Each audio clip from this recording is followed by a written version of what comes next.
What's up, everybody? It's me, Erica. I'm trying to get the sun out. What time is it? Why is the sun so high?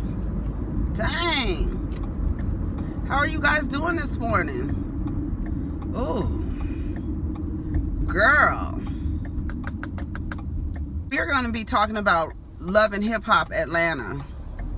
Did anything else come on last night? You know what I'm tired of? Let me tell you what I'm tired of. I'm so tired of this Yvonne Cynthia audio transcript foolishness. I really am. I'm over it. I'm so over it. Over. It's over. I'm over it, girl. I am. You know why? Because who cares?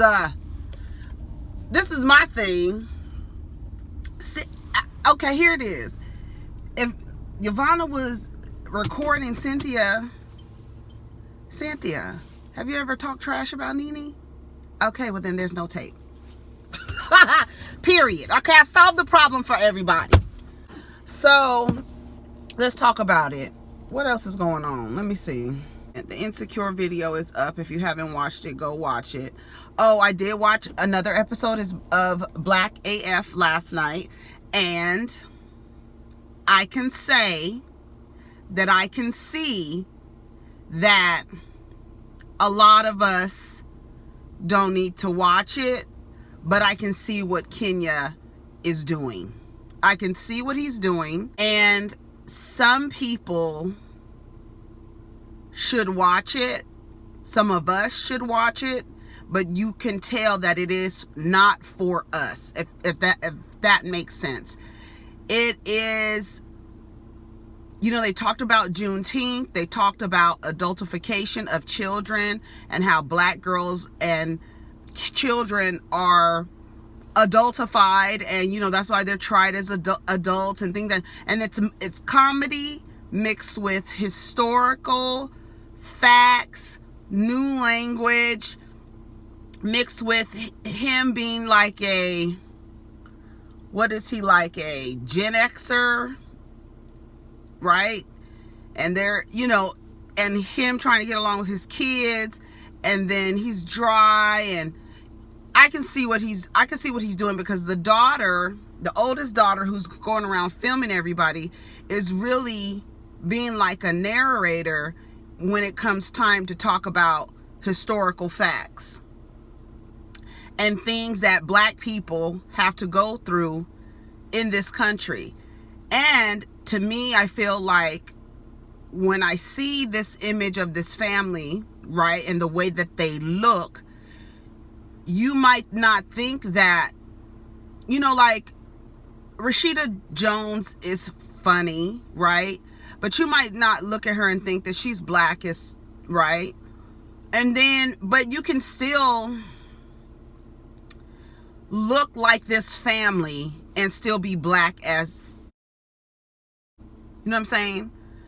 I think that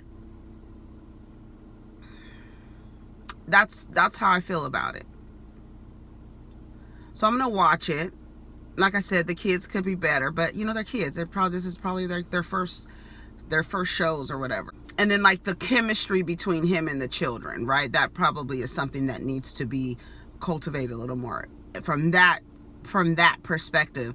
But I can see what he's doing. And for me, it's like, that's not something that, those are things that I know, right? And those are things that a lot of people know. But I think that it also proves that, I don't know, I'm going to watch some more episodes. I'm going to watch more episodes. And then, you know, he has because of slavery in every episode title. Something about slavery in every episode title. And the first episode is called Because of Slavery. And then because it's still because of slavery. And but I like the fact that they're mixing in the facts and things, and then trying to mix it with comedy as well. And like I said, it's not for all of us. It's definitely for some of us, and it's definitely for them. It really is. Because sometimes some people need facts, right? History delivered in that package. I think we validate what we say about ourselves when we judge the content by its cover and not actually diving into the content in order to get what it really is, and not allowing and not giving it a chance, and just looking at it from the outside. I think it's really a testament to how some of us operate, because myself, I was like, I can't get into this. I'm not about to get into it. The representation of the family threw me off, right? But then I'm thinking to myself, of course there's some families who look like that, and how we think about blackness is so multi-layered that you can't look at a family who's light-skinned and say that they are not black as F, right? Where are you going, old McDonald? Had a motorcycle? This old ass man on this motorcycle. What is he doing?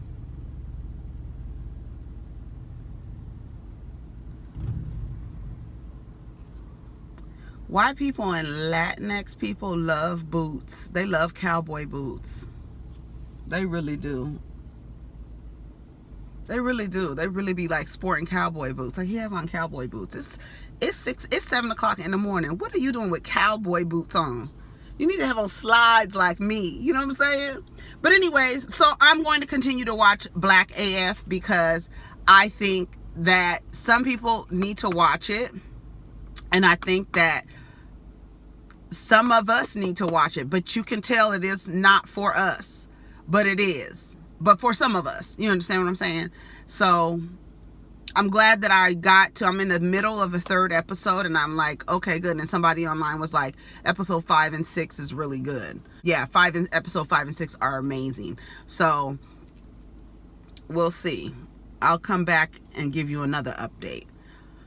All right, let's go. Let's get started. Okay, sorry. All right. Sorry, ran my mouth. Love and Hip Hop, Atlanta. Let's go. It wasn't, episode seemed like I only have one sheet of paper of stuff. That's it. I don't know why I keep writing her name as Cayenne, but Cheyenne and Scrap and Shooter and Kaomi. Wait. Oh, no, wait.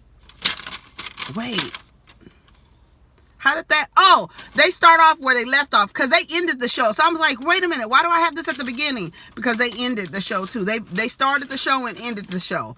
Kaomi, Shooter, Scrap, and Cheyenne. They show Kaomi and Scrap have had some kind of dealings with each other. And this is why KK said, if Shooter is anywhere with Scrap, you know what it is. So y'all running in circles. And this is what I don't understand.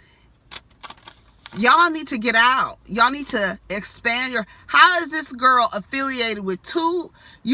To me, are you just trying to get on this show? Because how are you affiliated with Scrap? How are you affiliated with Shooter? You affiliated with Erica Mena? When I saw her and Erica Mena on screen, I was like, why Erica Mena favor her? Like, why didn't she go check on Cheyenne? And then I'm like, oh, and then they showed Bow Wow. I was like, oh, they were both with, I forgot Erica Mena was with Bow Wow. Didn't they almost get married, girl? You was going to marry that toy soldier? No, ma'am. No. He says, what's up with you, Scrap? Shooter says, what's up with you and Scrap? Because what's up? And she said, we're not screwing. Let it go. We need to let it go and move forward. I thought that was weird the way she did that. And then Scrap was like, you made my sister look crazy. And he was trying to get her in the car. She's crying and everything like that. And he was like, no, don't cry. Don't cry. You too bossy for that. Don't cry. I think sometimes people get crying with women. I think that I don't know why in 2020 that people still think when a woman cries, she's sad about something. Sometimes when a woman cries, she's about to turn into a tornado, okay, and tear some shit up, and that's what you don't want. And so crying helps release that Okay? I'm just letting you know. Stop thinking that because a woman is crying that she's sad about something. She might be ready to kill you. So I'm just saying. I'm just saying. We need to get away from that. Safari and Erica, they talk about building a bond and a family and the family and career. You know, I don't know what's going on with Safari. I always hear about him. They say he's on OnlyFans. He's selling his, pictures of himself. I don't know. But I don't know if he has much of, I don't know. I haven't ever purchased any music from Safari. I think he needs to grow out of that. I think he's trying to grow out of it. Maybe that's the family thing that's coming out, because you need to grow out of the hype man on the side, like being behind Teddy Riley. You know what I'm saying? You need to, this time to grow out of that. You can still maintain a level of youthfulness about you forever, but don't be a clown forever. You just can't. You just can't be a clown, hype man, side man forever. You just can't do that. And maybe that's what he's talking about, family bonds or whatever. I don't know. Sierra and Carly, they still at the ski trip. Sierra and Carly, they sit down, they talking. You see Carly come in. Carly come in and she's like, hey friend. Hey friend. And Sierra is so cute to me. I'll tell you, she looked like Hello Kitty. She's so cute to me. And you know what? It's funny. I thought about that. I was like, Sierra is really like the only person that I follow on, like out of like love and hip hop type of people. See, I follow Sierra on Instagram. That's funny. I do, because I really appreciate that, her story. I really do appreciate her story. However, she's admitted to Carly that, me being the hustler that I am and where I came from, and knowing that I don't want to go back to that, I tend to be selfish and I tend to lose friendships because of that. And I'm, tired of losing friends. At some point, you get tired of losing friends. And she says, Carly tells her, you don't ask me about what I'm going through. I don't understand how close of a friend you can be to not know. Well, I don't think Carly told. I think when a lot of the times, let me tell you something. What I've noticed a pattern of. Let me tell you something. What I've noticed a pattern of, and maybe it's because of my experience, when a man is trying to hurry up and get married and let's do it secret and all this other stuff, he's abusive. And I don't know. I looked at that. I look at Carly. Like, why did you get married in secret? Why you didn't tell anybody? I did the same thing. Why did you do the stuff that you did, and you went down to the mosque and did all of this? Why did you do that without telling your parents? Why did you do that? How did that happen like that and so fast, right? Then I look at Kenya. Then I look at Portia. Why is all this so fast? And look at how the relationships go and how the men are abusive in the relationship, whether it's verbal, physical, emotional, financial, whatever it is, right? Carly, you got married in secret. Why? And now you're in this, now she's like, when I was going through IVF, he had a woman in our bed. That's abusive as hell. Like, these people I don't know. And then it's something in the woman, like you're saying to yourself. For me, it was the idea that, oh, somebody really wants me, right? So let me go through with this. And that's really an insecurity, a deep insecurity that I had to be like accepted by a man. Child, if you don't know, if you're new to this channel, go back, and that came from, honey, therapy is the best. Let me tell you, go back and watch some of my videos so you can understand. Then you can get an understanding of my perspective when it comes to different things and my thoughts, beliefs, and opinions about things. You got to hear just a little bit. Every now and again, I give you something. But when that happens, I've seen patterns where like, oh, we got married fast. We didn't tell nobody. And then the shit turns out to be a very abusive relationship. That's just an observation. So her and Carly make up. Sierra and Carly, I love you, friend. I love you too. Let's be better friends to each other. I thought that was a very, mature conversation for them to have. And I think that Sierra admitting, how she could be a better friend, and how that affected, their relationship. So they're bickering on the bus. Sierra, Shekinah, they start bickering. Spice and Shekinah start bickering. And it's over nothing, but it is over something, because they feel like Shekinah acts a certain way and she's flaky. And so Spice and her are going back and forth, and Spice says, you just want to fight. So she starts trying to get to, and it's like, to me, I feel like they were serious, but still like playing, right? And she is like, you want to fight? Bitch, you want to fight? Is that what you want? You want to fight? This is Spice. And then Shekinah starts running away. And she was like, girl, are you crazy? All the surgeries I've had, and you want me to hit the ground? Bitch, when I tell you. Bitch, when I tell you, I was in there hollering, because Shekinah was really running away from Spice. Like, I'm not trying to fight you, girl. Woo, that shit was so funny to me.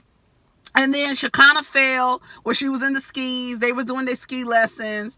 And then Spice is on the skis, and she like splits. This is the first time for all of them on skis. And Mimi did really well. She was skiing, had the little camera on her helmet. But when Spice did the splits, Sierra goes, girl, at least you could do the splits.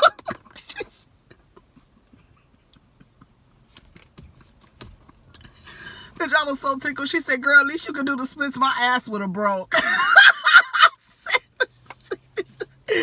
Well, they had me laughing. They were still having a good time, but bickering, a lot of bickering. And Bambi was over it. Bambi got off the bus. She left and she went back home. She's like, I can't stand to be around. I can't stand to be getting into it with people that I get along with. I don't like to do that. And some people are like that. Like, I can't do that. Y'all want to be bickering. Some people thrive in that kind of environment, just constantly bickering with people. And some people have relationships like that with their friends. And sometimes that bickering goes a little bit too far sometimes. But that shit was so funny when they was at skiing. So they were like, oh, we wish Bambi would have been here. So Kiyomi and Erica meet. They have lunch, and I put Bow Wow both together. I couldn't remember. When I saw, I was like, oh, okay, that's why Erica went over and talked to Kiyomi. But she bought Erica the little baby a jewelry box. What's the baby's name? I don't know anything about Erica and Safari's baby. It's a girl. She bought her a jewelry box. I don't know the baby's. I don't know nothing. Then the girls are winding down, right? They're getting in the jacuzzi, in the hot tub or whatever. Shekinah, I'm not going to say nothing, because I think Shekinah, I like Shekinah, but I think she has, I think she's trying to get surgeries and not do the work, because you can't have all them surgeries and your body still not look great. I guess so. And for some people, their bodies don't respond to surgery. I mean, I guess you need to go to a good doctor. Go to where Tiny goes. Don't y'all go to the same people? Why can't they? Why is this so big in here? I don't know. But I don't know. Because, honey, when I was watching Tiny, what's it called? Tiny Joe, their little show. I'm glad that they're friends again. And I didn't realize that Tiny was like almost 10 years older than Shekinah. But they bicker. They bicker all the time, right? That's their relationship. So Shekinah may like to have that type of relationship with women where they're constantly bickering, but it's funny. But Tiny, I was like, Tiny is really tiny. And she was like, girl, look at this body. And she's so country. Look at this body, girl. And I was like, damn, Tiny. Her ass is really tiny. Really tiny. But I always wonder, what does Shekinah say to Tiny about T.I.? And then y'all telling me that T.I. cannot stand Shekinah, and I understand why. Men do not like their girlfriends or wives around women who are going to point out the ain't shitness about the dude. You know what I'm saying? Anyways, so they wind down. Tiffany Fox called Sierra, and they said, first, I think Tiffany Fox said a white girl was rubbing BK's beard. First of all, rubbing somebody's beard is very intimate. You just don't, and sometimes some women will not I've seen it happen over and over again. Some women will not respect the boundaries and the autonomy of a man and think that she can just walk up to him and put her hand in his beard. And when she said a white girl at first, I was like, oh, that could be accurate, because they have issues with boundaries, right? And they will walk up to you, try to touch your hair, try to touch your beard. They have issues with, I've seen it a lot of times, okay? And then when Sierra gets on the phone, she says it was a light-skinned girl. So I don't know if it was a white girl or a light-skinned girl. I don't know. But BK was like, no, we was talking to all of them. And he was like, no, I wasn't messing with no. She was like, you too messy. This is how you doing. You think you gonna move around in Atlanta like that and I not know about it? Girl, BK was at the bar. Some girl had her hand all in his beard. I've seen men get violated by a woman putting their hands in his beard. I've seen it. How you doing, Earl? I've seen it. Y'all, what if his name is really Earl? What if it really is? What if? Well, we'll never know. Kayomi and Cheyenne and Shooter and Scrap meet, and they meet on the outside. Something about, I know that KK and Cheyenne aren't related, but they talk. Is it just me, or do they have the same voice? It's like that same, like, I'm talking like this. Like they talking in the back of their throat. I don't know what that is, but they meet, and Kayomi sitting on the side of the car, Scrap's there for support, and they're talking or whatever.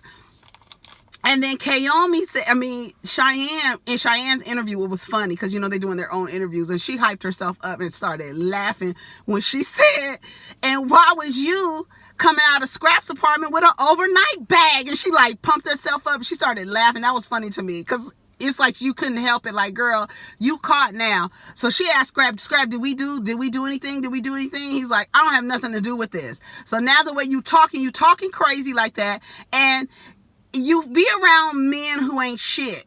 So when you're around men who ain't shit and they start practicing and performing their ain't shitness, another man knows. So the way that you answer a question, we could tell whether or not you're trying to avoid answering the question. I ain't got nothing to do with this. They don't have this has to do with Whoop Wop and Shooter. Don't have nothing to do with Kayomi or nothing. Well, we in an open relationship. This is why people can't do open relationships or even like poly relationships, because in a society where monogamy is the standard, right? When you enter in poly relationships, some men want the idea of having multiple women, right? That's a idea for them. They like that, right? But then instead of going to each woman with open, honest transparency, they fall back in the practice of cheating, right? And not disclosing, right? Because they're used to being in monogamous relationships and they don't understand. And this is how why a lot of poly relationships don't work, because they still operate from a place of deceit, right? And it's like, I can't tell. One person doesn't know about the other person. That's not how it works at all. It don't work like that. So by him not disclosing the full relationship of him and Cheyenne was like, I got keys to his house. I know I be in his children's faces and everything like that. Kayomi doesn't have that understanding. She's thinking based on what he's telling her, because he's still lying, right? He's still not being honest. You in an open relationship, not being open. It does not work like that. But people don't understand that because of the society that we live in. You have to be honest, you have to be forthright, and you have to be transparent. And that's what it is. You cannot be in an open relationship and not be those things. Sorry. I'm just saying. And a lot of men love the idea of having multiple women, multiple wives, multiple girlfriends, but they don't know how to operate from a place of openness and honesty, because the world that we live in, men are not given any consequences for being ain't shit and going out and cheating, right? Because the women stay, the next woman is in line waiting for him. There's no consequence. So it's almost as though, if I am in an open relationship, let me keep the kind of side chick, because that's still where I come from. That's how society has raised me, to have this side girl in an open relationship and not be forthright with the girl that believes you're in an open relationship.